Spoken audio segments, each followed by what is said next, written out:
26 April रोजी लोकसभा निवडणुकीच्या दुसऱ्या टप्प्यातील मतदान प्रक्रिया पार पडली आहे। यामध्ये अकोला, बुलढाणा, यवतमाळ, वाशिम, वर्धा आणि अमरावती या लोकसभेच्या 5 जागांसाठी मतदान घेण्यात आले।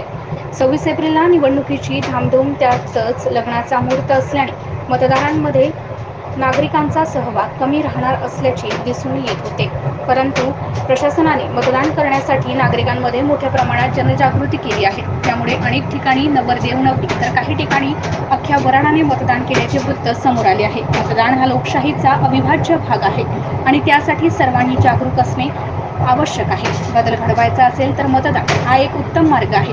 यासाठी आद्य कर्तव्य म्हणून अकोला लोकसभा मतदारसंघातील अडगाव बुद्रुक येथील नवरदेवाने बोहल्यावर चढण्यापूर्वी आपला मतदानाचा हक्क बजावला। यावेळी त्याने लोकशाही बळकटीकरणासाठी सर्वांनी मतदानात सहभागी होण्याचे आवाहन नागरिकांना केले आहे। MCN न्यूज मराठीकरिता दीपक रेड्डी, अडगाव बुद्रुक।